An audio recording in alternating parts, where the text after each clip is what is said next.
Assalamu alaikum. Bonjour à tous.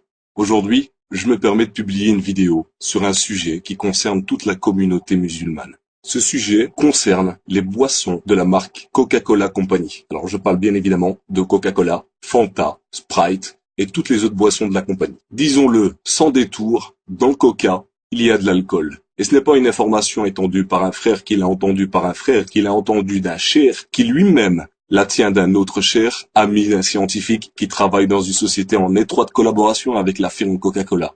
Non, l'information vient directement du service consommateur de Coca-Cola, et elle ne date pas du siècle dernier, elle date du mercredi 11 juillet 2007, en réponse à l'un des lecteurs du site Alkez, qui a eu la bonne idée de contacter Coca-Cola Company, puis de scanner la lettre qu'il a reçue. Le service consommateur de Coca-Cola écrit noir sur blanc: c'est avec plaisir que nous vous confirmons que la boisson rafraîchissante sans alcool peuvent contenir d'infimes traces d'alcool provenant des arômes utilisés, entre parenthèses, des supports d'arômes. En effet, la quantité d'alcool présente dans nos boissons est toujours très faible et en tout cas toujours inférieure à 1,2 degré d'alcool présente dans nos boissons, soit 1,2% en volume. Seuil réglementaire pour les boissons sans alcool. Coca-Cola et les boissons de la même marque, Fanta, Sprite, contiennent de l'alcool ou peuvent contenir de l'alcool. Et même si le service client s'efforce de minimiser les choses en parlant de traces infimes, il avance un chiffre qui rend impossible toute objection. La quantité d'alcool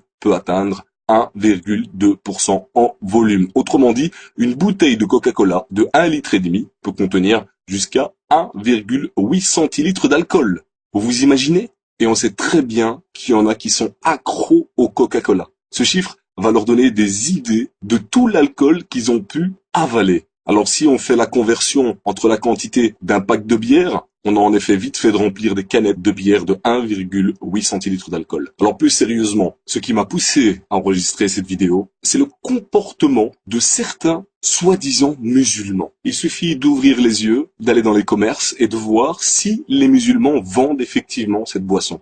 Et comme le disait un ami dans une autre vidéo, quand vous allez au supermarché, ouvrez les yeux, regardez, la communauté musulmane ne boit que du Coca-Cola. Et alors ce qui est le plus important, c'est que quand vous allez dans une mosquée, qu'est-ce qu'on vous sert? Du Fanta et du Coca-Cola au sein de la mosquée.